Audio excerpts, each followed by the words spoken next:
దేశం మొత్తానికి ఎలక్షన్స్ మొదలైపోయినాయి. మన తెలుగు రాష్ట్రాలకు ఇంకొంచెం టైం ఉంది. కానీ ఈసారి ఎలక్షన్లో మీరు ఓటేయద్దు.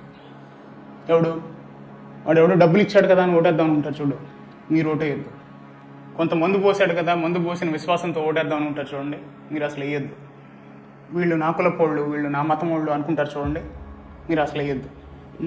ఏదో సినీ తారలు ప్రమోట్ చేశారనో, లేకపోతే నాకు కావాల్సిన టీవీ యాంకర్ ప్రమోట్ చేశారనో ఓటేద్దాం అనుకుంటారు చూడండి, వేయద్దు.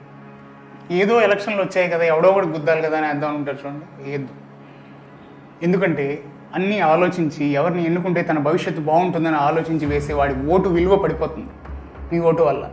పోటీ చేస్తున్న అభ్యర్థుల్లో ఉన్న బలాబలాలేంటి, వాడికి ఉన్న చరిత్ర ఏంటి, వాడికి ఏమైనా నేర చరిత్ర ఉందా, సాధించగలిగే సమర్థత ఉందా, వాడు ఏ పార్టీకి సంబంధించిన వాడు, ఆ పార్టీకి కేంద్రంతో ఎంత అనుబంధం ఉంది, వాటి వల్ల భవిష్యత్తులో మనం ఏం సాధించగలం, మన రాష్ట్రానికి ఏం సాధించగలం, మన ఊరికి ఏం సాధించగలం, వాళ్ళ వల్ల మన ఇంటికి ఏం ఉపయోగం ఉంటుంది, నాకేం ఉపయోగం ఉంటుంది, నా భవిష్యత్తుకి ఎలా ఉపయోగపడుతుంది అని కాసేపు మనసు పెట్టి ఆలోచించి వేసేవాడి ఓటు విలువ పడిపోతుంది నీ ఓటు వల్ల.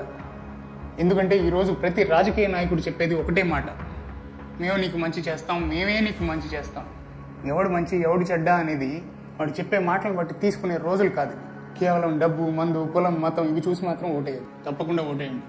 కాదు తప్పకుండా ఆలోచించి ఓటేయండి. జై హింద్.